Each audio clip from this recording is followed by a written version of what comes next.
वाला था, मैं उसी के जैसा एक छोटी रचना सुनाना चाहता हूँ कि इश्क के रास्ते में कांटे ही कांटे हैं, इश्क के रास्ते में कांटे ही कांटे हैं, और प्रेम के प्रशिक्षुओं के गाले पर चाटे ही चाटे हैं।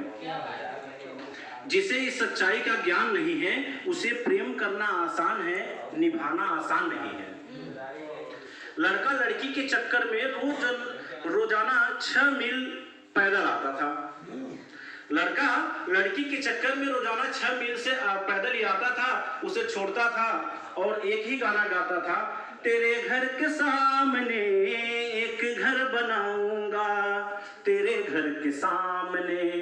लड़की को ये बातें बिल्कुल भी नहीं पसती थी, लड़की को ये बातें बिल्कुल भी नहीं पसती थी। वो ऐसी वैसी बातों से खूब बचती थी, सुमरती क्या न करती।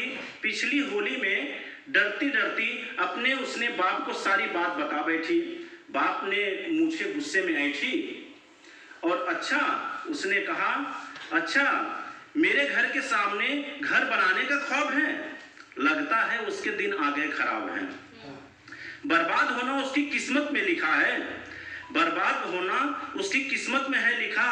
अब कभी गा दे गाना दोबारा तो कहना, घर बनाने की छोड़, घर बनाने की छोड़, तू खाली प्लाट ही लेकर दिखा।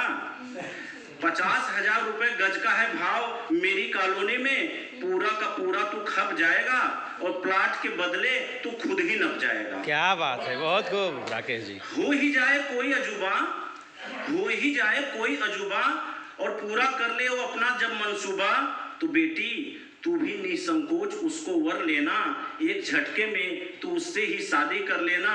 क्योंकि वो लड़का जीवन के किसी भी स्तर पर खेल नहीं है, और घर बनाना आज के जमाने में खेल नहीं है भाई, कोई खेल नहीं है। बहुत बढ़िया, बहुत बढ़िया, बधाई बधाई दुलारा जी।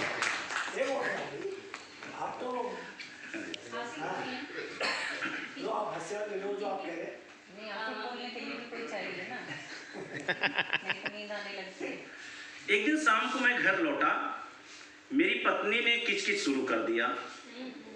मैंने कहा यार दिन भर का थका हारा हूं, पहले फ्रेश तो होने दो। हाँ। बीबी बोली तो मैं भी तो फ्रेश ही हो रही हूँ। फिर मैंने कहा जान ऐसी चाय बनाओ कि पीते ही तन बदन झूमने लगे और मन मेरा मोर की तरह नाचने लगे। उन्होंने कहा मेरे घर में भैंस का दूध आता है, नागिन का नहीं। बहुत खूब, बहुत खूब। खैर चाय पीने के बाद वो थोड़ा मुस्काई, प्यार से मेरे बालों को सहलाई और बोली जान शादी से पहले तुम मुझे होटल, सिनेमा, शिवचौक न जाने कहां कहां घुमाते थे, और शादी के बाद अब मुझे कहीं भी नहीं ले जाते हो। तो मैंने कहा भाग्यवान, क्या चुनाव के बाद कभी प्रचार होते देखा है? एक दिन उसने मेरा फेसबुक चेक कर लिया और बोली ये जो तुम रोज फेसबुक पर रोमांटिक शायरियां लिखते हो, ये तेरी जुल्फे हैं जैसे रेशम की डोर, ये किसके लिए लिखते हो? मैंने कहा जाने मन तुम्हारे लिए लिखता हूँ। तो बोली अच्छा, और वही अगर रेशम की डोर जब कभी दाल या सब्जी में आ जाती है तब किसको सुनाते हो? एक दिन उसने अखबार में देखा कि सरकार ने फरमान जारी किया कि चालक पुरुष हो या स्त्री 2 व्हीलर चलाते समय हेलमेट पहनना जरूरी है। दोस्तों यह खबर सुनकर पत्नी ने अलमारी खोली और बोली हे भगवान, अब इतने सारे मैं मैचिंग के हेलमेट कहां से लेके आऊंगी? दोस्तों मैंने उस मुसीबत से छुटकारा पाने के लिए अपनी स्कूटी ही बेच दी। बहुत बढ़िया। फिर एक दिन भाई हमारे धुरिया जी हमारे घर पधारे। मैंने बोला भाई कल इतना दुखी क्यों थे? वो बोले महाशय जी कल जो है 1 तो मार्च का महीना चल रहा है, इसी में टैक्स भी देना है, कड़की का जमाना है, ऊपर से घरवाली ने मेरी जेब से 10,000 रुपए निकाल लिए। और मैंने पूछा क्यों? बोली वही साड़ी पहनने के लिए, नई साड़ी खरीदना था। वो मैंने पूछा अच्छा जी। तो मैंने फिर पूछा कि लेकिन आज आप इतने प्रसन्न क्यों दिखाई दे रहे हैं? तो बोले भाई साहब वही 10,000 की साड़ी पहन के आज तुम्हारी भाभी आपकी घरवाली से मिलने जा रही है। एक दिन ऐसे ही वो शांत होकर के बैठी थी। मैंने पूछा क्या कर रही हो? वो बोली कुछ नहीं, नेट पर बैठी हूँ। मैंने पूछा इसीलिए तो मैं सोचूं कि मेरा नेट धीमा क्यों चल रहा है। धीरे धीरे दोस्तों होली का खुमार छा गया था, रंगों का खुमार भी आ गया था। मैंने होली में पत्नी को थोड़ी सी शराब चखाई, वो बड़े जोर से झल्लाई और बोली, ये तो बहुत कड़वी है।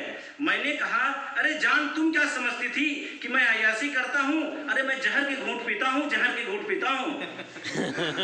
फिर पत्नी ने दूसरे दिन चिल्लाकर मुझसे बोली कि आज शाम को घर जल्दी आ जाना। मैंने पूछा, क्यों, कुछ खास है क्या? वो बोली, हाँ, आज हमारे रिश्तेदार आ रहे हैं। मैंने कहा, भाई बहुत ज़्यादा सरकार ने इस समय काम दे दिया है। एक तो प्रेरणा ऐप वैसे ही लागू हो चुका है, सरकारी मास्टरों को बिल्कुल भी छुट्टी नहीं मिल रही है। कुछ जगह तो होली में भी 10-11 तारीख को खुला हुआ है। तो वो मैंने अच्छा फिर पूछा, अच्छा वास्तव में कौन से रिश्तेदार आ रहे हैं?